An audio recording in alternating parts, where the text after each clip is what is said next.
ಯುಗಾದಿ ಹಬ್ಬದ ಸಂಭ್ರಮದಲ್ಲಿ ಇವತ್ತು ದೇಶ ಇರಬೇಕಾಗಿತ್ತು. ಇನ್ಫ್ಯಾಕ್ಟ್ ವಿಜೃಂಭಣೆಯಿಂದ ಹಬ್ಬವನ್ನು ಆಚರಿಸಬೇಕಾಗಿತ್ತು. ಆದರೆ ಯುಗಾದಿ ಏನೋ ಬಂದಿದೆ, ಆದರೆ ಜೊತೆಗೆ ಗ್ಯಾಸ್ನ ಟೆನ್ಷನ್ ಕೂಡ ತಂದಿದೆ. ಹಬ್ಬದ ಸಂಭ್ರಮದಲ್ಲೂ ಕೂಡ ಒಂದು ಗ್ಯಾಸ್ ಟೆನ್ಷನ್ ತಪ್ತಾ ಇಲ್ಲ. ಸಿಲಿಂಡರ್ ಬಿಕ್ಕಟ್ಟು ಹಿನ್ನೆಲೆ ಹೋಟೆಲ್ಸ್ಗಳು ಬಂದಾಗಿದ್ದಾವೆ. ಊಟ ತಿಂಡಿಗೆ ಜನ ಪರದಾಡ್ತಾ ಇದ್ದಾರೆ. ಮತ್ತೊಂದು ಕಡೆಯಲ್ಲಿ ಹೋಗ್ಲಿ, ಇವಾಗ ಶಾಂತವಾಯ್ತಾ ಅಂತಂದ್ರೆ ಅಲ್ಲಿ ಇನ್ನಷ್ಟು ಯುದ್ಧದ ಬಿಕ್ಕಟ್ಟು ಜಾಸ್ತಿ ಆಗ್ತಾ ಇದೆ. ಒಂದ್ ಕಡೆ ಇರಾನ್ನ ಗುರಿಯಾಗಿಸಿ ಇಸ್ರೇಲ್ ಅಮೆರಿಕ ದಾಳಿ ಮಾಡ್ತಿದ್ರೆ, ಮಗದೊಂದು ಕಡೆಯಲ್ಲಿ ಅಮೆರಿಕಾದ ಸೇನಾ ನೆಲೆಗಳಿರುವಂತಹ ಜಾಗವನ್ನ ಅಂದ್ರೆ ಗಲ್ಫ್ ರಾಷ್ಟ್ರಗಳನ್ನ ಗುರಿಯಾಗಿಸಿ ಇರಾನ್ ಒಂದು ಭೀಕರ ದಾಳಿಯನ್ನ ಮಾಡ್ತಾ ಇದೆ. ಇದರಿಂದಾಗಿ ಜಾಗತಿಕ ತೈಲ ಪೂರೈಕೆಯಲ್ಲಿ ವ್ಯತ್ಯಯ ಉಂಟಾಗಿದೆ. ಮತ್ತೊಮ್ಮೆ ಬೆಲೆ ಏರಿಕೆಯ ಭಯ ಈಗ ಜನರನ್ನ ಕಾಡ್ತಾ ಇದೆ.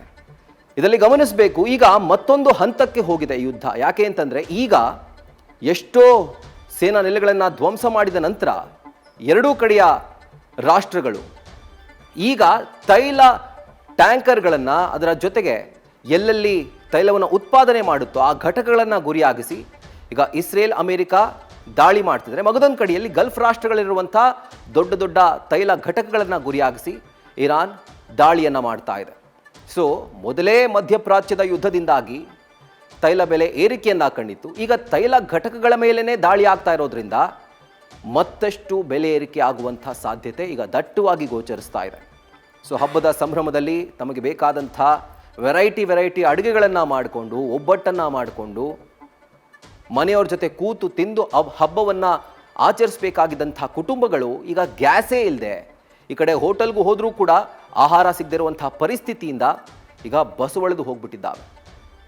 ಸೊ ರಾಜ್ಯದೆಲ್ಲೆಡೆ ಈಗ ಗ್ಯಾಸ್ ಪ್ರಾಬ್ಲಮ್ ಆವರಿಸಿರುವಂಥದ್ದು. ಕೇವಲ ನಮ್ಮ ರಾಜ್ಯ ಅಷ್ಟೇ ಅಲ್ಲ, ಇಡೀ ದೇಶದಲ್ಲೇ ಈ ಒಂದು ಸಮಸ್ಯೆ ಕಾಡ್ತಾ ಇದೆ. ನ್ಯೂಸ್ ಫಸ್ಟ್, ನಿರ್ಭೀತಿಯಿಂದ ನಿಮ್ಮ ಪರವಾಗಿ.